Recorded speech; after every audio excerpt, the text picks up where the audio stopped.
Good evening बाबू, good evening.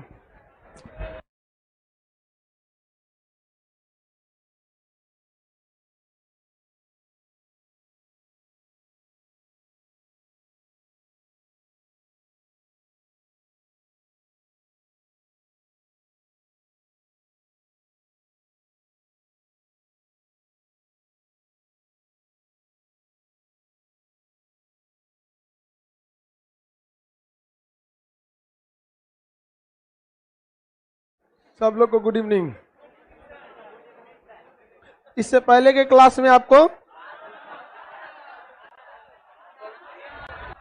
वर्षा पढ़ाना है। हाँ?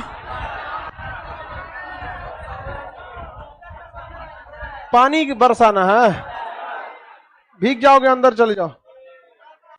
हाँ बोगला, चलिए वो वर्षा के बारे में हम लोग समझते हैं। आपके पास वर्षा तक का वर्षा के बारे में समझते हैं। गांधी जी की धरती से गुड मॉर्निंग, गुड इवनिंग। आगे आ देखो, गांधी जी की धरती गुजरात से। वर्षा जो होता है वो बादलों के आपस में आने के बाद पास पास जब बादल आ जाते हैं तो उसके फलस्वरूप वर्षा होती है। वर्षा ज्यादा मात्रा में समुद्र पे होती है या स्थल पर? समुद्र पर वर्षा होती है। ये सागर है, सागर का पानी भी भाप बनकर क्या हो सकता है, ऊपर उठ सकता है। और यहाँ पर अगर पेड़ पौधे रहते हैं तो पेड़ पौधे की पत्तियों से भी क्या होता है, पानी भाप बनकर ऊपर उठता है। तो सागर और पेड़ पौधों की पत्तियां दोनों से पानी भाप बनकर ऊपर उठ सकता है। जब यहां से पानी ऊपर उठता है तो इसे कहते हैं वाष्पीकरण, इवापोरेशन। इसे क्या कहेंगे? वाष्पीकरण। हिंदी में क्या कहेंगे? एवापोरेशन। हिंदी में, इंग्लिश में एवापोरेशन। वहां पे तो लड़का लोग क्या बैठा है उस पर, नहीं समझ में आता है। जब बार बार समझाया जाता है कि गर्ल्स वाला सीट कोना वाले में हटो, तो दोनों बेंच खाली करो बाबू। जब बेवकूफ बोलोगे यार, लड़की सबका टाइम देखो करता हमेशा लेट से आती रहो। मन ठंडा गया, आप तो बैठिए कहीं, आप कौन चीज बदल रही है सीट? जाओ बैठो पीछे, वो सीट खाली रहने दिया करो। चल जाओ पीछे, चल जाओ, जाओ पीछे, जगह अभी बारिश है, बहुत कम लड़का है। वैसे भी देख रहे हो बारिश के टाइम पे अपने लड़की ऐसे ही लेट आती है सर, बारिश में तो और लेट आएगी सर।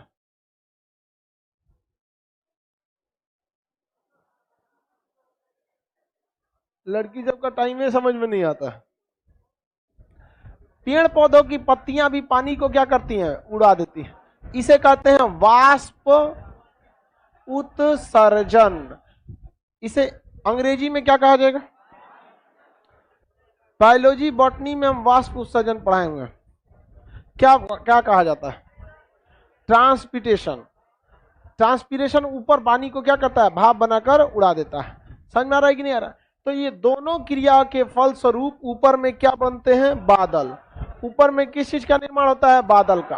क्या बना लेगा, बादल। बादल के अणु जो होते हैं दूर दूर होते हैं, क्या होंगे, दूर दूर होते हैं। और सबसे ज्यादा पक्षाभ बादल जो होते हैं वो और एकदम क्या होते हैं, दूर दूर होते हैं। तो दूर होने की वजह से इन बादलों के पास अपना घनत्व तो बहुत घट जाता है, जिस वजह से ये भारी नहीं हो पाते हैं और हल्के हो जाते हैं, जिस वजह से ये क्या होने लगते हैं, तैरने लगते हैं। क्या होंगे, तैरने लगते हैं। लेकिन जब ये वाष्पीकरण बहुत ज्यादा होने लगता है तो एक बादल के ऊपर दूसरा, तीसरा, चौथा ऐसे लगते रहता है। तो परत दर परत होने के कारण अस्तरीय बादल हो जाते हैं। क्या हो जाते हैं, अस्तरीय। तो ये वर्षा करा देते हैं। तो ये बादल क्या करा देंगे, वर्षा करा देंगे। ये बादल वर्षा कराएंगे। वर्षा, बादल के बरसते बूंदों को हम लोग प्रीसिपिटेशन कहते हैं। क्या कहते हैं? एसएससी सीजीएल में क्वेश्चन पूछा था, वर्षा को क्या कहते हैं, प्रीसिपिटेशन। क्या कहेंगे? हिंदी में कहते हैं वर्षण। हिंदी में क्या कहेंगे, वर्षण। तो वर्षा का होना क्या कहलाता है, प्रीसिपिटेशन। वर्षा का होना क्या कहलाता है, प्रीसिपिटेशन। हिंदी में क्या कहते हैं, वर्षण। ये क्या हो रहा है, वर्षण हो रहा है। क्या हो रहा है, वर्षण। अंग्रेजी में प्रीसिपिटेशन। आप प्रीसिपिटेशन ही याद रखिएगा, हिंदी में लिख देता ऐसे लिख देगा, प्रीसिपिटेशन। हो गया आपका, इंग्लिश हिंदी सब मिला देगा इसी में। इसी को क्या कहते हैं, प्रीसिपिटेशन। तो वर्षा की बूंदों का होना क्या कहलाएगा, प्रीसिपिटेशन। प्रीसिपिटेशन के नाम से इसे जाना जाता है। आगे बढ़ जाए। वर्षा कई प्रकार की होती है, मेनली वर्षा 3 टाइप की होती है। संवहनीय वर्षा, कंडेंसनल रेन, पर्वतीय वर्षा, माउंटेन रेन, और एक होता है साइक्लोनिक रेन, चक्रवर्ती वर्षा, जिसमें से हम तीनों टाइप की वर्षाओं को पढ़ते हैं। तो वर्षा बादल, सर बादल लगने पर हवा तेज क्यों चलती है? गलत बात है। हवा तेज चलती है तो ही वो अगल बगल के बादल को लेके आती है। समझ में आ गया कि नहीं आ गया? आप देखिएगा आंधी वगैरह के टाइम पे बादल ज्यादा दिखेगा। उसका कहना है कि सर जब बादल चलता है तो मतलब हवा थे, उल्टा बोल रहा है। हवा ही बादल को क्या करती है? लेकर आई होती है। हवा बादल को क्या करती है? लेकर। बादल जब आपस में टकराते हैं तो बहुत ज्यादा मात्रा में इलेक्ट्रॉन्स निकलते हैं, और इलेक्ट्रॉन का समूह क्या कहलाता है? करंट। बहुत हाई पावर का बिजली होता है। अभी तक इसको कोई स्टोर करने की टेक्नोलॉजी नहीं है, क्योंकि इसकी जगह गिरने का फिक्स नहीं होता है। अब हम आपको कल भी बताए थे, जब बादल टकराते हैं तो आपको गति नहीं करना चाहिए, क्योंकि गतिशील पदार्थ जो होता है ना, पॉजिटिवली चार्ज होने लगा, अब इलेक्ट्रॉन चलाएगा आपके ऊपर, मर जाएंगे। तो इसको रोकने के लिए तड़ित चालक यानी तांबे का एक तार होता है जो छत के ऊपर लगाया जाता है लंबा करके, और उस तार से एक मोटा तार एक नीचे ले आया जाता है ग्राउंड में। कहाँ लाया जाएगा? ग्राउंड। तो जब भी बिजली गिरेगा तो तड़ित चालक थोड़ा सा एडवांस एक्टिव होता है, वो क्या करेगा? उसको अपनी ओर खींच लेता है, और जब अपनी ओर खींचेगा तो उसे किससे कर दिया जाता है? ग्राउंड से, अर्थिंग से क्या कर दिया जाता है? जोड़ दिया जाता है। किसी को कोई दिक्कत नहीं है। अब अर्थिंग से जब जोड़ देंगे तो वो पृथ्वी जो होती है, कितना भी करंट दीजिए ये अपने आप में सोख लेती है। तो टावर, चिमनी इत्यादि पे देखिएगा तो क्या लगा रहता है? तड़ित चालक। क्या लगा रहता है? तड़ी। तो त्रिशूल बना देता है ऐसा चिमनी में। चिमनी में क्या बना देगा? त्रिशूल। इधर कोल्ड स्टोर की बिल्डिंग जो बड़ी सी दिखेगी, जिसमें बिना वो खिड़की उड़की कुछ नहीं है पीछे, उस पर तड़ित चालक लगा हुआ है ये बिल्डिंग पर। उधर त्रिशूल दिख रहा है? हाँ, नहीं दिख रहा है तो मत देखो बाबू। 5 त्रिशूल है, अतः आप लोग टेंशन फ्री रहिए, आप लोग के ऊपर बिजली नहीं गिरे, बिजली नहीं गिरेगा। वो क्या चीज लगा हुआ है? तड़ित चालक। और हम लोग तो और सेफ है, हम लोग पे गिरेगा तो खींच लेगा, क्योंकि वो तड़ित चालक जो होता है वो बनाया ही गया रहता है हाई पावर को बिजली को खींचने के लिए। हमारे क्लास का बिजली खींच लेगा वो नहीं, लेकिन हाई पावर का बिजली जाएगा तो क्या कर लेगा? खींच लेगा। आगे बढ़ जाते हैं। बारिश के कितने प्रकार हो गए? 3। बारिश के बूंदों को क्या कहा जाता है? प्रिसिपिटेशन। क्या कहा जाएगा? प्रिसिपिटेशन। बारिश को किससे नापते हैं? रेन गेज से। वर्षा को किससे नापेंगे? Rain gauge. आप लोग को रेन गेज दिखाई दिए थे? रेन गेज दे देना। रेन गेज नॉर्मल होता है, बस उसको छत पे क्या कर देगा? लगाया जाता है, और अंदर पानी भर के क्या करता है? नाप देता है। तो वर्षा की मात्रा को किससे नापते हैं? Rain gauge. भारत में सबसे ज्यादा वर्षा मासीराम में। भारत में सबसे कम लेह। ये भारत वाली चीजें आपको पढ़ा दिए थे। दुनिया में सबसे कम वर्षा जो होती है वो होती है आपको अरिका में। कहाँ होती है? अरिका। कहाँ होती है? अरिका। किसी को कोई दिक्कत नहीं है?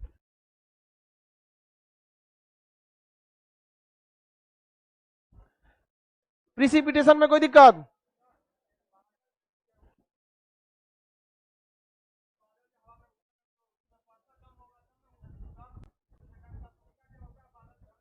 क्वेश्चन बोलना, क्वेश्चन बोल बाबू, तू समझा कह रहा हमको। हाँ,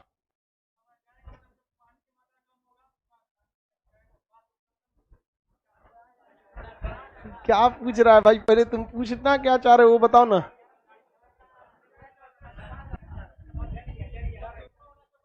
हाँ हाँ, सबसे ऊपर वाले बादल में पानी की मात्रा सबसे कम होती है। हाँ, यही जानना था तुमको? ये तो हम कल ही बताए थे। जिस पानी में पानी की मात्रा कम रहे।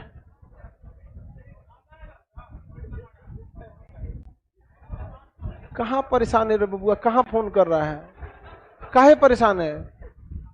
इधर आ तो सब लठिया कहाँ है? सब परेशानी दूर कर दे, 2-3 में सब परेशानी दूर हो जाएगा। कौन चीज का परेशान रहता है इतना फोन पे तू? कौन चीज हो गया है? तो घरे बुला रहा है लो? पैसा भेजना है? क्लास में नहीं बात किया करो, डिस्टर्ब होता है। पैसा किसको भेज रहा है ये? तो बकलोल है रे, तो तोरे पैसा से फेशियल लगा के अगोर हो जाएगी, और फिर तोरे कहेगी कि तुम मेरे लायक नहीं हो।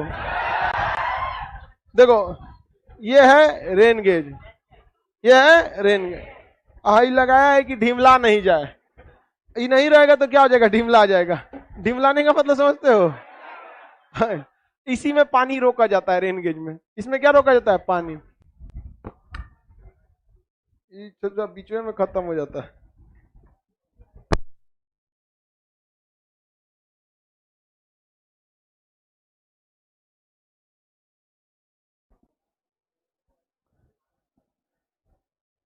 ये कीप है, इसका एरिया पता चल जाएगा, इतना एरिया, इस एरिया में इतना बारिश, इसमें मीटर लगा हुआ है, इसको क्या लिखा है, मीटर। कैमरा फोकस कर तो मीटर दिख जाएगा, जूम कर देना कैमरा को। यहां पर ना मीटर लिखा होता है, कितने सेंटीमीटर से क्या आ रही है, वर्षा होती है। हाँ, तुम्हारा तो वैसे भी यहाँ गड़बड़ है। इस पे क्या लिखा है बाबू, मीटर बना हुआ है, या मीटर लिखा रहेगा। अब स्केल से उतनी दूर की चीज तो आपको दिखेगी नहीं। अब यहाँ पर आपको एरिया है, ये इस एरिया में आपको बस इस एरिया में ध्यान से देखेंगे, इतना एरिया आपको क्या है पता है।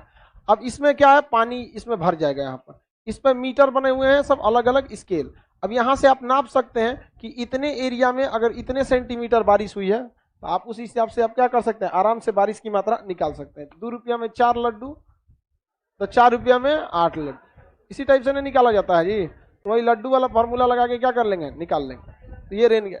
अब इसको इसे ले जाके छत्ते पे रखेंगे, ढिमला जाएगा। ये ढिमलाने का मतलब समझते हैं, गिर जाना। तो ये ढिमलाएगा नहीं, इसलिए इसको लगा देते हैं इसमें। और ये पक्का इसको बनाने वाला इंजीनियर लोल था। लोल इसलिए था क्योंकि इस बैल ने इसको पारदर्शी बनाना चाहिए था, ताकि इसमें रख के आदमी पढ़ा सके। लेकिन वो इंजीनियर होगा हिंदी मीडियम वाला, समझ में गया। डेकोरेशन नहीं जानता है हिंदी मीडियम वाला। वो सब डेकोरेशन सबसे अच्छा कौन जानता है, सीबीएसई वाला, एकदम बहुत। तो इसको पारदर्शी बनाना चाहिए कि नहीं बनाना चाहिए, हाँ बनाना चाहिए। जैसे यही बोतल है, पारदर्शी है कि नहीं, उससे से इसको भी बताना चाहिए। बस इसको क्या करना है, ढिमलाने से तो बचाना है आपको। तो बताइए, ये प्रिसिपिटेशन हो गया। वर्षा के प्रकार को हम समझते हैं। वर्षा कितने प्रकार की होती है। पहली होती है संवहनीय वर्षा। कौन सी वर्षा, संवहनीय वर्षा। संवहनीय वर्षा विषुवत रेखा पर होती है। कहाँ होती है, विषुवत रेखा। संवहनीय वर्षा कहाँ होती है, विषुवत रेखा। विषुवत रेखा पृथ्वी के किस दिशा से जाता है, बीचों बीच से। पृथ्वी के बीचों बीच। पृथ्वी के कहां से जाता है, बीचों बीच से जाता है भाई। विषुवत रेखा नहीं है, देखिए ये विषुवत रेखा हो गया। तो यहां पर जो धूप होता है, धूप उसकी मात्रा क्या होती है, ज्यादा। धूप की मात्रा क्या हो जाती है, क्या हुआ, इतना लेट से क्या आता है लोग, पूरा बकलोल है, बंद कीजिए लोग।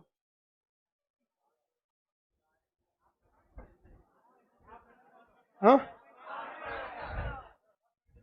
वो सब बिहार में ये सब चीज का बड़ी समस्या आता है, समझे में नहीं आता है। हाफ पैंट पहन के क्लास में आ रहा है, नई क्लासों में चल आता था हाफ पैंट पहन के, पीछे जाकर बैठेगा। ऐसा थोड़ी आना चाहिए। चलिए ध्यान देखिए, ये रेखा कौन सी है, विषुवत रेखा। कौन सी रेखा है, विषुवत। यहाँ पे सूर्य की मात्रा ज्यादा या कम, हाँ ज्यादा होती है, सूर्य की मात्रा ज्यादा होती है यहाँ पर। इस वजह से यहाँ गर्मी ज्यादा पड़ेगी। गर्मी ज्यादा पड़ने के कारण यहाँ का जल क्या होगा, वाष्प बनेगा, और वाष्प बनकर ऊपर उठेगा। जब जल वाष्प बनकर ऊपर उठता है तो क्या होगा भाई, बादल बनाएगा। क्या बनाएगा, बादल। यहाँ विषुवत रेखा पर हमेशा गर्मी पड़ती रहती है। इस वजह से यहाँ बादल निर्माण की क्रिया निरंतर चलती रहती है। कभी भी बादल निर्माण में कोई कमी नहीं आएगा। और सुबह में यहाँ पर सुबह 6 बजे धूप निकल जाता है। 6 बजे से लेकर 2 बजते बजते इतना ना पानी यहाँ का खौल के क्या हो जाता है, ऊपर उठ जाता है, और वहां बादल की मात्रा बहुत ज्यादा बना देता है। जिस वजह से प्रतिदिन यहाँ 2 बजे से लेकर 4 बजे तक वर्षा होती है। प्रतिदिन कहाँ वर्षा देखने को मिलेगी, विषुवत रेखा। 2 बजे से लेके 4 बजे तक, 2 बजे से लेके 4 बजे, क्योंकि सूर्य गर्मी मैक्सिमम 2 बजे पहुंचता है। 2 बजे के बाद सूर्य की गर्मी में उतना मतलब शक्ति नहीं रह पाता। तो यहाँ डेली वर्षा होगा। डेली वर्षा के कारण यहाँ पर पेड़ पौधों या वनस्पति ज्यादा निकलेंगे कि नहीं निकलेंगे, यहाँ वनस्पति क्या होते हैं, बहुत ज्यादा निकल जाते हैं। और यहाँ पानी की कमी नहीं है, धूप की कोई कमी नहीं है, अतः यहाँ पर वनस्पतियों की कोई कमी नहीं है। सबसे ज्यादा जंगल कहाँ देखने को मिलेंगे, विषुवत रेखा के पास। किस रेखा के पास, विषुवत रेखा। आपको नक्शा में पढ़ाए थे, अमेजन जंगलों में सबसे ज्यादा पेड़ पौधे पाए जाते हैं, इसे पृथ्वी का क्या कहा जाता है? फेफड़ा। तो बताइए विषुवत रेखा के पास जंगलों की कोई कमी होगी? नहीं। यहाँ घने जंगल होंगे कि विरल जंगल होंगे? कैसे जंगल? घने जंगल होंगे। कैसे जंगल? घने जंगल होते हैं, किसी को कोई दिक्कत नहीं है। आगे बढ़ जाते हैं, यहाँ पे घने जंगल पाए जाते हैं। इन जंगलों में एक खराबी की इनकी लकड़ियां बहुत पतली होती है और पेड़ ऊंचे होते हैं, क्योंकि अगर कोई पेड़ विषुवत रेखा के पास नीचे रह गया तो वो ज्यादा संभावना है कि सूख जाएगा, क्योंकि यहाँ इतने पेड़ पौधे हैं, इतने पेड़ पौधे हैं कि जो जो पेड़ पौधे बड़े होंगे सारा धूप वही रोक लेंगे और नीचे वाले को धूप नहीं मिलेगा। इसलिए कंपटीशन के चक्कर में यहाँ के पेड़ पौधे कैसे हो जाते हैं? लंबे। तो विषुवत रेखा पे पाए जाने वाले पेड़ पौधे लंबे हो जाते हैं। और लकड़ियां मोटी की पतली होती हैं? पतली होती हैं। मजबूत या मुलायम होती हैं? मजबूत। मुलायम होगी तो लपक जाएगी। पपीता क्या तरकुल के बराबर हो सकता है?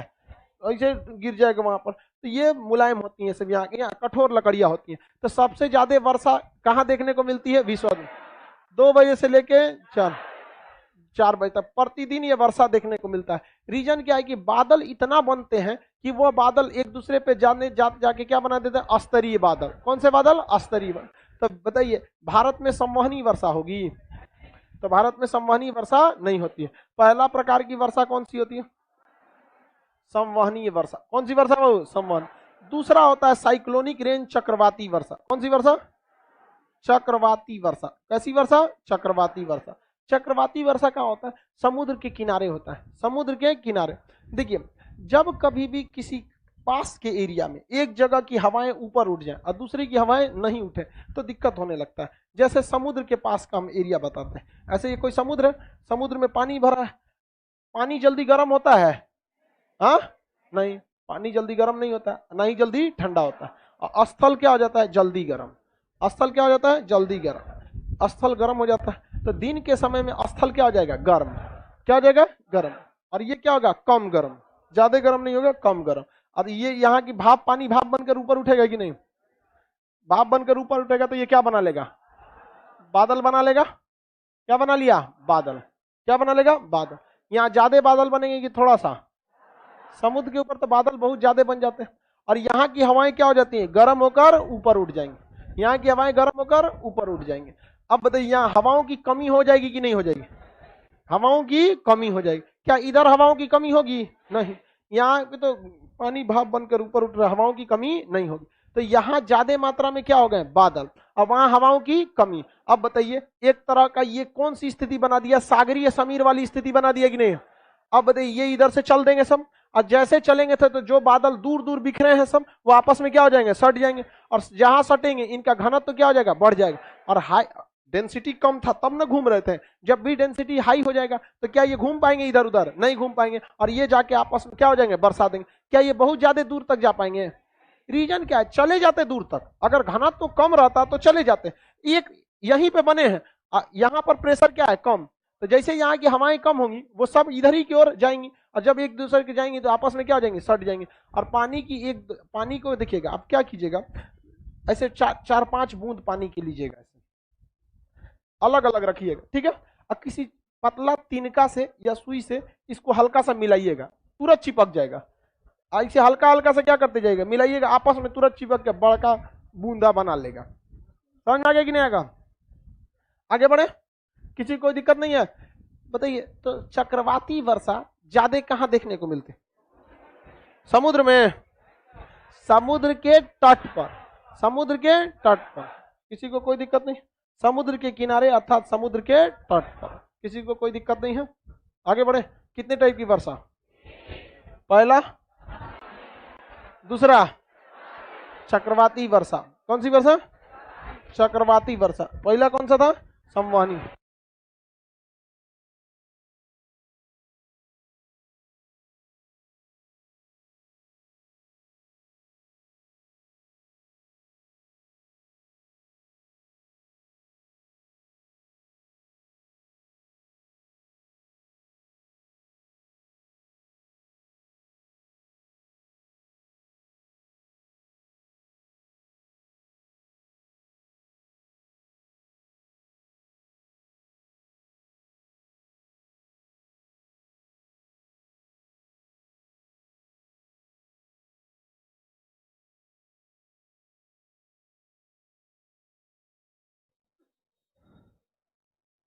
पहला कौन सा वर्षा हो गया?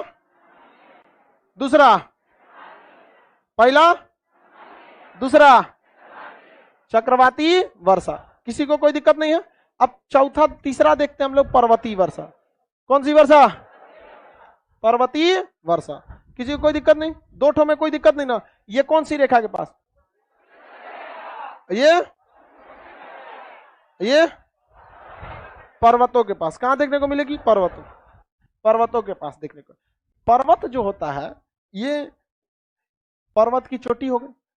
बादल कहीं कहीं बने होते हैं, छोटे छोटे बादल तो कहीं कहीं बने होते हैं, कहीं से बन के आ रहे हैं। हवाएं इनको कम घनत्व से लेके चली आती हैं। जब हवाओं के रास्ते में कोई पर्वत आता है तो हवाएं अपने तो उठती हैं, साथ में किसको उठा ले जाती हैं? बादल को। और एक पास क्या कर देती हैं? इकट्ठा कर देती हैं। तो जब कभी भी किसी बादलों के रास्ते में क्या आता है? पर्वत। तो बादल उस पर्वत से टकरा के क्या हो जाते हैं? ऊपर उठ जाते हैं। और ऊपर उठ के क्या बन जाते हैं? एक पास एकदम समीप आ जाता है। तो समीप आने की वजह से इनका घनत्व तो बढ़ जाता है कि घट जाता है? हाँ, बढ़ जाता है। तो यहां वर्षा करा देंगे कि नहीं? वर्षा की बूंदों को क्या कहेंगे? प्रिसिपिटेशन। क्या कहते हैं? प्रिसिपिटेशन। क्या कहेंगे? प्रिसिपिटेशन। प्रिसिपिटेशन। आगे बढ़ जाए, प्रिसिपिटेशन के नाम से जानते हैं। तो अब ये बताइए, इधर वर्षा होगा? यहां वर्षा होने के दो कारण। एक, हवाओं के रास्ते में से टकराया और ऊपर उठा। और जैसे जैसे आप 165 मीटर की ऊंचाई पर जाते हैं, 1 डिग्री सेल्सियस की कमी आती है। कितनी की कमी आएगी? 1 डिग्री सेल्सियस की कमी आती है। कोई दिक्कत नहीं है? कितनी की कमी आएगी? 1 डिग्री सेल्सियस की कमी आ जाती है। और अगर वो नीचे आएगा तो तापमान बढ़ेगा कि घट जाएगा? बढ़ जाता है। पृथ्वी पर टेम्परेचर 15 डिग्री सेल्सियस हो जाता है। कितना डिग्री? 15। जमीन में छू के देखेंगे कितना डिग्री रहता है? एवरेज 15 डिग्री सेल्सियस जमीन रहता है। अब एवरेज यही रहता है जमीन का टेम्परेचर। और ठंड के दिन में क्या होता है? टेम्परेचर चल जाता है 5 डिग्री सेल्सियस। कितना हो जाता है? 5 डिग्री। अब पानी जमीन का कितना है? 15। जमीन से निकलने वाला पानी 15। कितना हो जाता है? 15।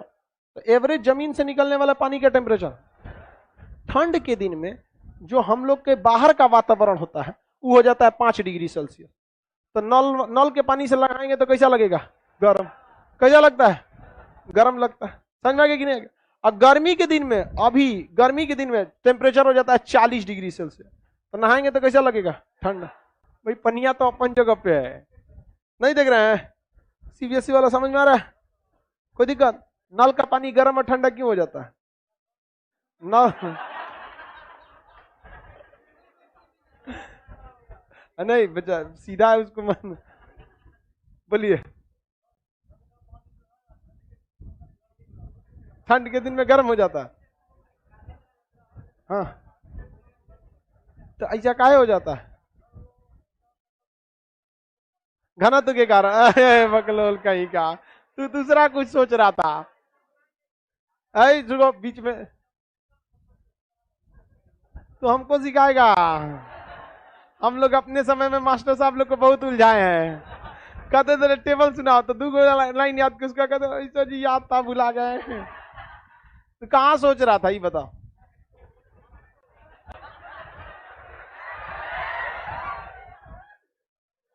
हाँ, ये बताओ, सबको पता है या नहीं पता?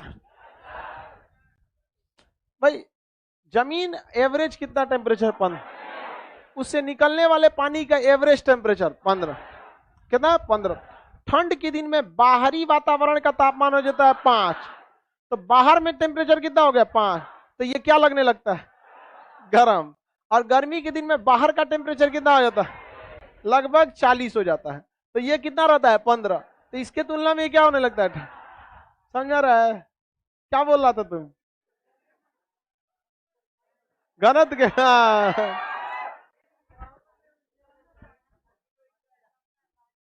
अरे भाई पढ़ ले यार, इधर उधर ध्यान नहीं भटकाइए आप लोग।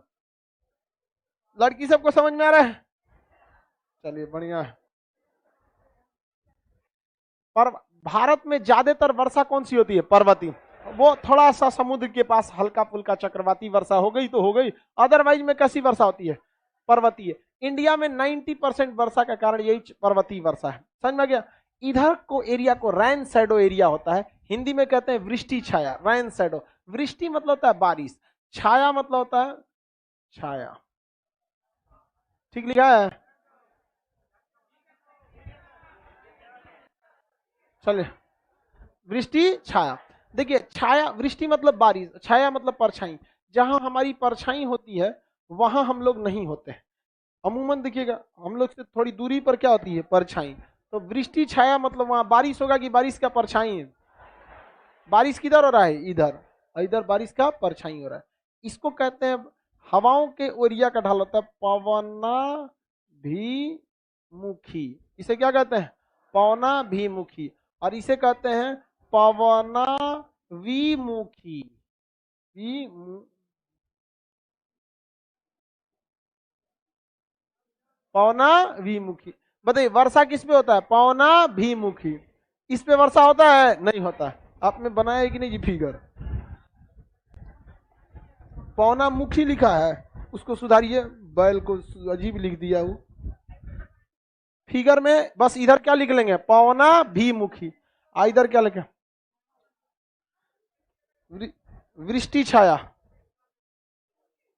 वो है, वो है, वो नहीं है। क्या चीज दिक्कत है तुमको?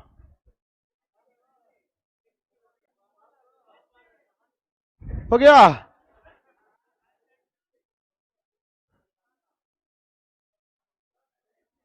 सर, पूना और मुंबई में ऐसा ही होता है। हाँ बाबू, पूना और मुंबई में ऐसे ही होता है। इधर भी मुखी है और उधर वी मुखी है। बी मुखी और वी मुखी है। बकलवा, उतना दूर का लिख रहा है तुम? पढ़वे के पास लिख। बकलोलवा किताबिया के कोनवा में लिख रहा है, यहाँ लिख रहा है पौना भी मुखी ढाल, पेंदिया में पूरा। इसीलिए इसको बोल रही थी सब भीगना पड़िया। चलिए ध्यान से।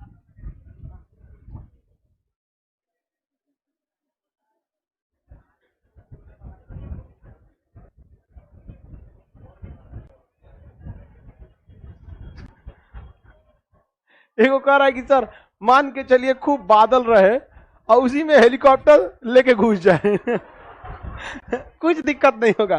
भाई, हेलीकॉप्टर कितने एरिया को कवर करता है? थोड़ा सा एरिया को। इकलासवा के बीचवा में से निकल जाएगा, बहुत एरिया को थोड़ी कवर करता है। उतना उतना बादल से क्या फर्क पड़ता है? उसको कुछ नहीं होता है।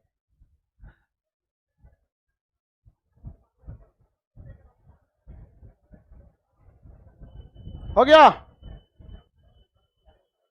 सर, आईक्यू लेवल इंक्रीज कैसे होगा?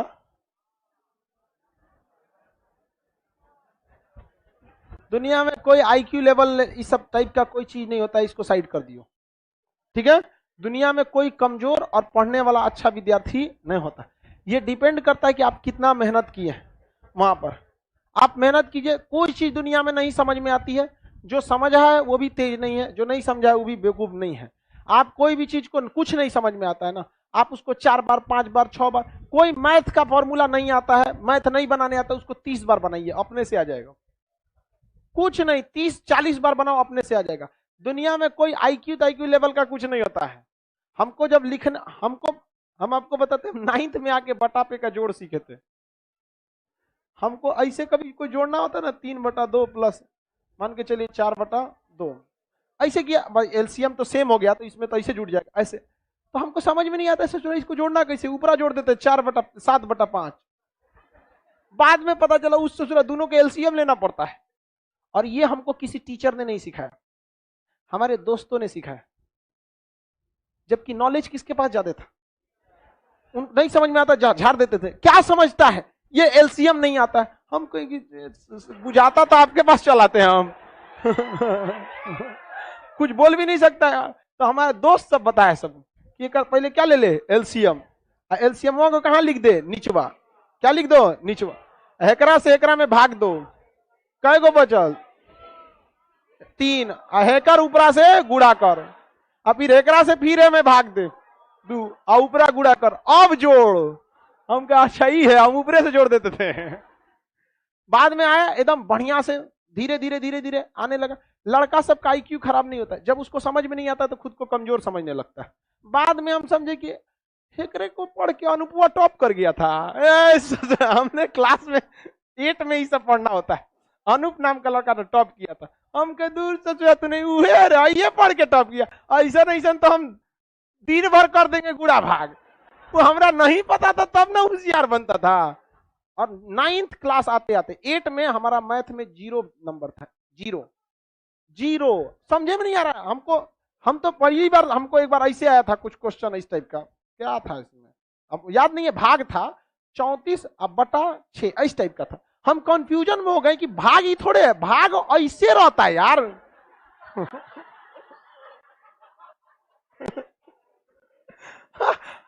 हमको कंफ्यूजन हो गया यहाँ में, बहुत दिक्कत था हमको, सब मजाक बना दिया। हम कहीं भाग ऐसे थोड़े होता है, ये है भाग, ये कुछ और नया फॉर्मूला है। ये हमको ही पता था कि 36 भाग देंगे 6 बार में कट जाए, हमको पता था, लेकिन उसको हम छोड़ दिए थे। उस सब बहुत चिढ़ाता था। जब हमको धीरे धीरे समझ में आया, जब हमको दोस्त सब हमको बताया सब, आज भी आप बायोलॉजी पढ़ेंगे तो कोई दिक्कत होता है आप लोग को बायोलॉजी पढ़, गधों सबको एकदम बायोलॉजी अच्छा समझो। हमको बायोलॉजी सरफराज बताया, मेरा दोस्त था, अभी डॉक्टर है एम्स में, वहां पे दोस्ते सबसे अच्छा पढ़ाता है, इसलिए नॉलेज मतलब बहुत मायने नहीं किस मोड में आप उसको एक्सप्रेस कर रहे हैं। कोई उसको डरवा दिया है तो पूछ रहा है सर मेरा आईक्यू कमजोर है, कुछ कमजोर नहीं है आप। 9th आते आते में वहां पर हम लोग में मतलब पूरा सबको पता चल गया था कि इस बार खाने निकालेगा सबसे आगे। और उसको अनुभव को एग्जाम में हमसे मजाक करता था, एग्जाम के गेट पे बोले थे देख लियो तोरा बाबू, चलो आ जाओ यहाँ पे, ढक्कन लेके ना ही लोग कलम खुला लेके आए हैं। टाइम लॉस नहीं है, देख लेंगे तुमको, तुम है सबको अरे तुम जान गया था तो तुम अपने को हीरो बनता था, हम भी जान गए, आ जाओ तोरा दिन था, निपटा दिए उनको अच्छा से, समझ में आ गया कि नहीं। और हम लोग के क्लास में ना एक गजुक ले इसको का पूछ दिया,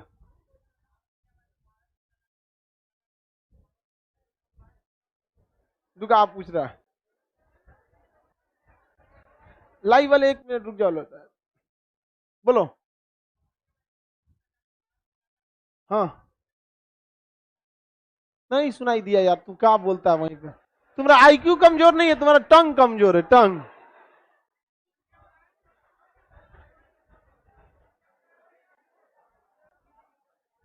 तू बाद में आके यहाँ पूछियो, आवाजें नहीं आ रहा है। चलो ध्यान से समझते हैं, चलो यहाँ ध्यान से, यहाँ समझ में गया। आगे देखते हैं, भारत में सर्वाधिक मात्रा में कौन सी वर्षा कराती है। देखिए दुनिया में अंदर देखेंगे अलग अलग जगहों पर तो कौन सी वर्षा होती है, पर्वतीय वर्षा होती है दुनिया में अंदर के देशों में। अब भाई विश्वत रेखा पे कौन सा हो जाएगा, संवहनी, और तटों पे कौन सा हो जाएगा, चक्रवाती, समुद्र तटों पे चक्र। लेकिन हम अंदर की बात करेंगे तो पर्वत को टकराना चाहिए कि नहीं टकराना, रास्ते में पर्वत आएगा तो टकरा जाना चाहिए, तो पर्वतों के टकराने से वर्षा होती है। क्या दूसरे साइड में वर्षा होगी। अब समझिए ध्यान से, यहां पर आगे एक आपसे सवाल पूछा था यूपीएससी में, पूना और महाबलेश्वर के बारे में, पूना के बारे में और महाबलेश्वर के बारे में। दोनों जगह कहां पर है, महाराष्ट्र, दोनों कहां है, महाराष्ट्र। यहां महाराष्ट्र में एक पर्वत है जिसका नाम है पश्चिमी घाट। क्या नाम है, पश्चिमी घाट। कहा था कि पूना तथा महाबलेश्वर दोनों लगभग समान अक्षांश पे आते हैं, लेकिन ज्यादा वर्षा महाबलेश्वर में क्यों। तो देखिए पूना इधर पड़ता है, महाबलेश्वर ऐसे पड़ता है, ज्यादा वर्षा किधर हो जाएगा, क्योंकि इधर से निकलने वाली मानसून के लिए क्या हो जाएगा, पौना विमुखी ढाल, अब वो कहां चला जाएगा, वृष्टि छाया। किसमें चला जाता है, वृष्टि छाया में, वृष्टि छाया क्षेत्र में चला जाएगा। तो पूरे एरिया, अब जैसे यहाँ पे एक अरावली पर्वत है, कौन पर्वत है, अरावली, यहां से क्या जाएगा, मानसून, यहां से क्या जाता है, मानसून। क्या ये मानसून रोक पाएगा उसको, हाँ नहीं रोक पाएगा, क्यों, उसके पैरेलल है, कैसा है, समानांतर। और अगर यही पैरेलल ना होके कैसा रहता, तिरछा रहता, मान के चलिए कैसा हो जाता, तिरछा हो जाता। तिरछा कैसे करेंगे इसको, ले अब बताइए तो वर्षा हो जाता कि नहीं हो जाता। अब बताइए राजस्थान में कभी मरुस्थल होता, पूरा का पूरा क्या करा देता, वर्षा करा देता। तो वर्षा कराने में पर्वतों का बहुत ही ज्यादा योगदान रहता, किसी को कोई दिक्कत नहीं है।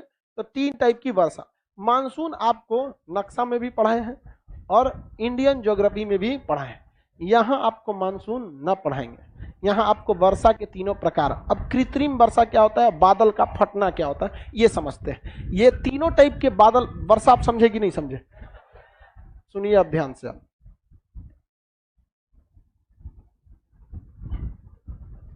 बताइए तो इन तटों पर कौन सी वर्षा होगी, समुद्री तटों पर चक्र, विषुवत रेखा पर, महाद्वीपों के आंतरिक भाग में कौन सी वर्षा, पर्वतीय वर्षा में एक समस्या है कि अगर पर्वत नहीं रहेगा तो बादल हिल जाता है, पर्वत समानांतर रहेगा तो टकराएगा ही नहीं, समझा गया। पर्वत कम ऊंचाई पे है तो ऊपर से निकल जाएगा, ऊपर से निकल जाए। लेकिन एक समस्या यहाँ ये भी आ जाती है कि अगर टकरा गया, क्या हो गया, टकरा गया, अचानक क्या हो गया, टकराया, तो अगर हाइट पे पर्वत ज्यादा है, बहुत ज्यादा हाइट पे है, तो किसी भी मानसून को, किसी भी बादल को जाने देगा, नहीं जाने देगा, वहां पर नहीं जाने देता है। तो जब कभी भी पर्वत बहुत ही ज्यादा हाइट पर हो जाते हैं, एकदम बहुत ही ज्यादा इस तरह से हाइट पर हो जाते हैं, और इसके सामने से क्या जाएगा, बादल, यहाँ से ऐसे बादल जाएगा, तो ये बादल तो दूर दूर है सब ऐसे, तो अभी दूर दूर है तो थोड़ा थोड़ा वर्षा कराते जाएगा, हल्का हल्का क्या कराएगा, वर्षा कराएगा। लेकिन अगर यही बादल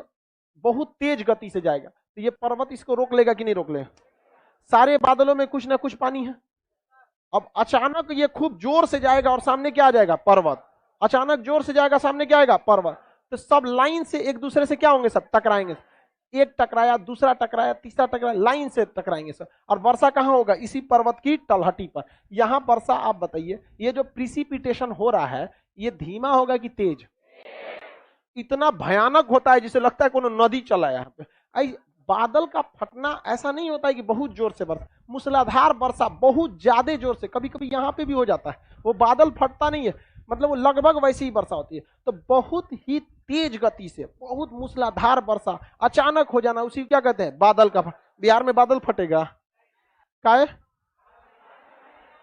पहाड़ नहीं है, उधर गोपालगंज साइड में हो सकता है, चंपारण, अरेराज, उधर है आपका सोमेश्वर की पहाड़ियां, हिमालय का हिस्सा है, वहां टकरा सकता। गया में भी पहाड़ है, इति इति पहाड़, गया में बादल टकरा के पर्वतीय वर्षा कराएंगे। गया में कौन सा पहाड़ बड़ा है, बिहार में जितना भी पहाड़ है छोटा छोटा है।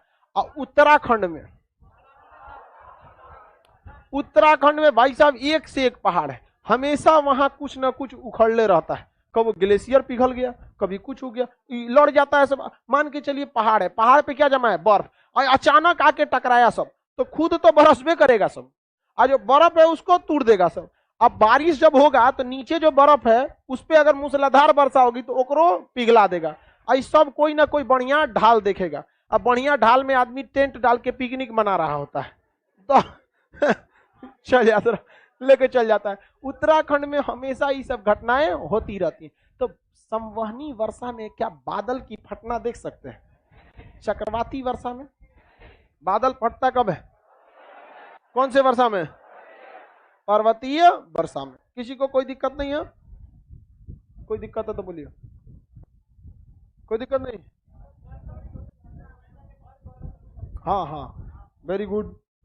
बर्फ, बर्फ काहे गिरने लगता है, यही ना, बर्फ क्यों गिरने लगता है, देखिए ऊंचाई पर जाने पर, ऊंचाई पर जाने पर टेम्परेचर क्या हो जाता है, घट जाता है।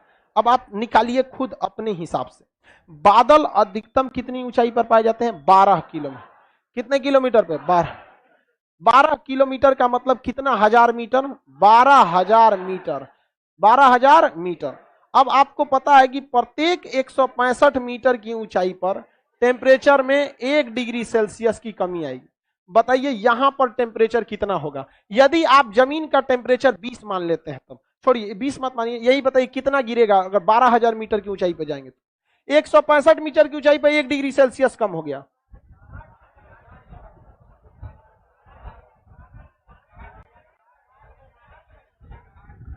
बताइए नेपाल में क्यों नहीं बादल फटता है, इधरे सब पनिया बरह जाता है, नेपाल तो पहाड़ के ऊपर है। भाई निकालिए आप लोग, हम थोड़े निकालेंगे, निकाल लो बाबू, मैं कैलकुलेटर निकालिए लोग, बनाइए।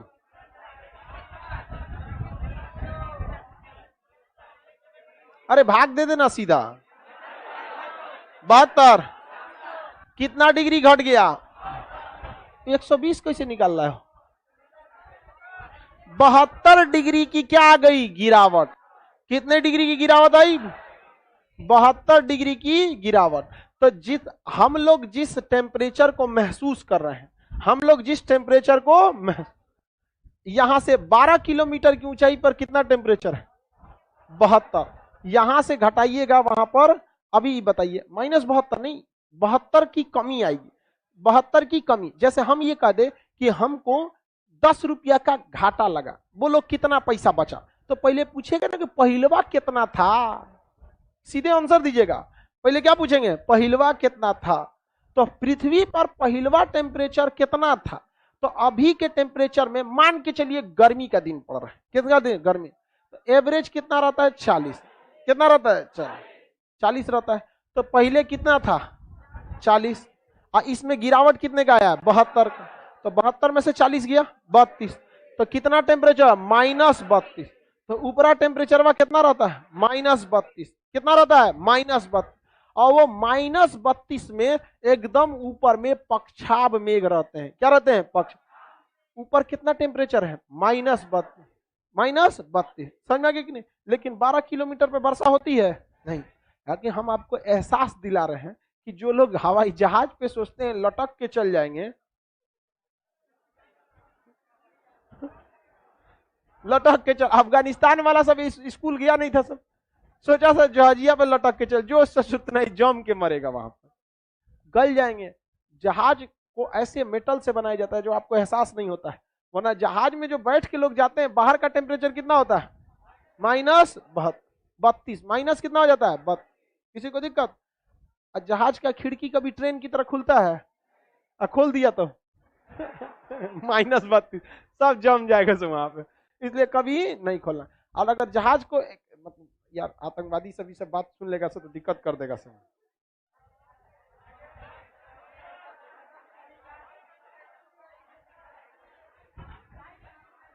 छोड़ दो ना,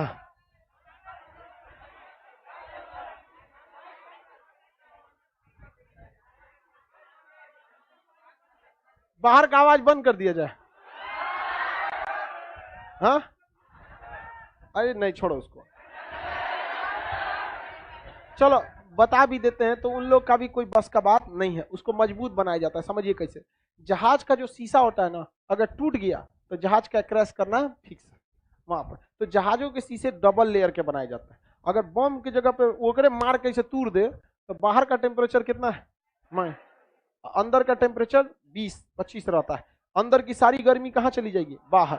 अंदर का सारा ऑक्सीजन बाहर। बाहर ऊपर में ऑक्सीजन रहता है, बहुत कम ऑक्सीजन रहता है। उस ऑक्सीजन में हम लोग का सांस फूल जाएगा, इसे लेना है, नहीं सांस ले पाएंगे उसमें वहां पे। तो अगर फोड़ देगा तो सारा अंदर चलाएगा। तो उसको सिक्योरिटी के हिसाब से ही बनाया जाता है वहां पे। अब तो नया डिजाइन के, अभी नए परंपरा के हिसाब से हर कंपनी अंदर में एक कमांडो रखती है वहां पे। तो हथियार तो ले नहीं जा सकते, अब भाजेंगे तो आ जाएगा कौन? कमांडो वहां पे। अभी तो एक पाकिस्तान से आएगी नहीं,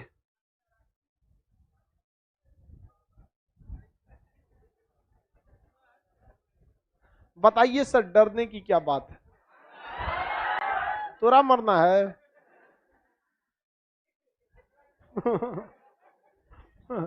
ये सब जहाज पे तो नया नया जो पहली बार बैठता है एकदम डेराइल रहता है, और जब रोल करती है जहाजिया तो ये माई गिर तो रे। जहाज में कोई प्रॉब्लम नहीं होती, उड़ने में कोई प्रॉब्लम। जब वो अचानक हाइट को नीचे करेगा ना तो लगता है जैसे झूला पे से नीचे आ रहे हो। वो कभी कभी होता है जब उसको अचानक उसको नीचे करके ले आना होता है, एकदम नीचे नीचे, यहाँ पे जितना घुमाएगा उतने, और इसे टेढ़ करके घुमाएगा। जहाजिया को देखते हैं इसे टेढ़ करके घुमाता है, नीचवा दिखता है कि जमीन, ऊपर आसमान। एकदम एक से एक डरा जाता है। आगे देखिए यहाँ, हाँ, किस चीज का? नहीं, चक्रवात अभी सुनिए ध्यान से, अभी रुक जाइए। यहां पर यहां हम लोग 12,000 मीटर ले लिए। क्या 12,000 मीटर पे बादल वर्षा थोड़ी कराते हैं? वर्षा जो कराते हैं वो निम्न स्तरीय बादल कराते हैं, जो कितने किलोमीटर पर? 2 किलोमीटर। तो आप 2 किलोमीटर पर निकालिए, निकालिए 2 किलोमीटर पे कितनी? 2 किलोमीटर मतलब 2,000 मीटर। अब प्रत्येक 165 मीटर की ऊंचाई पर 1 डिग्री सेल्सियस की कितना आएगा कमी? 12 डिग्री सेल्सियस की कमी आ जाएगी। कितनी कमी आएगी? 12 डिग्री सेल्सियस की कमी। अगर एकदम नीचे वाला बारिश है तो, नीचे वाला बारिश है तो कितनी कमी आएगी? 12 डिग्री। तो अक्सर देखिएगा जब बर्फ वरफ पड़ता है तो थोड़ा सा मौसम क्या होता है? नॉर्मल रहता है। तो 12 डिग्री के, और औसतन हम लोग का टेम्परेचर यहाँ का कितना रहता है? 15 डिग्री। औसतन कितना है? 15। उसमें ये कमी कितना का ला दिया? 12। मिनिमम कमी बोले हैं, मिनिमम कितना लाएगा? 12। तो वो बहुत ठंडा हो जाते हैं। तो जब बारिश आपस में क्या होते हैं? सटते हैं तो क्या बन जाते हैं? बर्फ। और बर्फ का बड़का बड़का टुकड़ा गिरता है, बड़ा बड़ा। वो तो नीचे आने के बाद घर्षण से क्या होता है? टूट टट के छोटा छोटा बचता है वहां पर। तो वो बूंदे वही क्या होते हैं? बारिश के रूप में। और वो सबसे शुद्ध जल होता है। उसका पीएच कितना होता है? 7। तो देहात में देखिएगा लोग उसको बटोर बटोर रखते थे, और घाव वो धुलने के काम में आता था, क्योंकि शुद्ध जल से घाव धुइएगा तो आराम से धोआ जाएगा। अब पता चला आप कोको कोला से घाव धो लिए, पक जाएगा और पूरा यहाँ पर। शुद्ध जल में करंट नहीं आता। आगे बढ़े। 1 डिग्री सेल्सियस। चलिए ये समझ में आ गया पर्वतीय वर्षा। अब हम समझते हैं कृत्रिम वर्षा क्या। बादल का फटना समझ में आ गया ना? किस वर्षा में देखा जाता है? आसू जल उसे ही कहते हैं। हाँ भाई, उसी को कहते हैं आसू जल। आसू जल कुछ नहीं होता, भाप को आसू जल कहा जाता है। भाप को क्या कहा जाता है? आसू। कटोरा में पानी ले लीजिए और उसको नीचे से गर्मी दीजिए, तो नीचे से गर्मी देने की क्रिया को आसवन कहते हैं। क्या कहते हैं? आसवन। अंग्रेजी में डेस्टिलेशन। और पनिया जो भाग रहा है उसे कहते हैं आसुत जल, अंग्रेजी में डिस्टिल वाटर। एक रे पकड़ लीजिए, हो गया आसुत जल, सबसे शुद्ध। छोड़ दीजिएगा तो ये चल जाएगा, बादल बना लेगा। वर्षा का जल भी आसुते जल होता है, बशर्ते बीच में धुआं और प्रदूषण न हो। क्योंकि गया था तो आसुत जल बन के आए, कोनो कोनो सिगरेट पी के धुआं उड़ैले है, बरस गया लेके खजवाइए इसे। समझ रहे कि नहीं? अब हम समझते हैं कृत्रिम वर्षा क्या होती है। कृत्रिम वर्षा को इंग्लिश में आर्टिफिशियल रेन कहा जाता है। हवा में हर वक्त ह्यूमिडिटी होती है या नहीं होती है? कभी भी 5% तो ह्यूमिडिटी रहेगी। रेगिस्तान भी है तो वहां पे ह्यूमिडिटी कितनी रहेगी? 5%। 60% नहीं रहेगा, लेकिन कितना रहेगा? 5%। तो ह्यूमिडिटी तो वहां रहना ही रहना। ह्यूमिडिटी में होता क्या है कि बादल जब दूर दूर रहेंगे तो वर्षा होगा क्या? राजस्थान में जो बादल है वो दूर दूर है, उसमें पानी है या नहीं है? लेकिन दूर दूर है, बरसने लायक नहीं। अगर उसको किसी वजह से आपस में क्या कर दिया जाए? सटा दिया जाए, बरस जाएगा कि नहीं बरस जाएगा? हाँ, बरस जाएगा। तो क्या किया जाता है ना, कहीं रेगिस्तान है जहां बारिश नहीं हो रहा होता है तो वहां एगो गड्ढा खोदा जाता है। क्या खोदा जाता है? गड्ढा। आई गड्ढा में प्लास्टिक बिछा दिया जाता है, तिरपाल। क्या बिछा दिया? तिरपाल। ऐसे तिरपाल ना तो पनिया सब सोख लेगा। और इसके ऊपर बादल है, हवा है, यहां से हवाई जहाज गुजारा जाता है। क्या गुजार दिया? हवाई जहाज। अरे हवाई जहाज बन जाए यार। बन गया? बन तो गया है ना, अच्छा बन गया। तो ये क्या बन गया? हवाई जहाज। इस हवाई जहाज से जो यहां से अंदर में पाइप लगाया गया था, ये टंकी रहती है, इसमें सिल्वर आयोडाइड। क्या डाला जाता है? Silver iodide. सिल्वर आयोडाइड की खासियत क्या होती है? ये नमी को आपस में खींच लेता है। क्या करेगा? खींच ले। तो यहां पे जहाजिया को गोल गोल घुमाया जाएगा। क्या किया जाएगा? गोल गोल घुमाया जाएगा। अब पिछवा से वो क्या छोड़ेगा?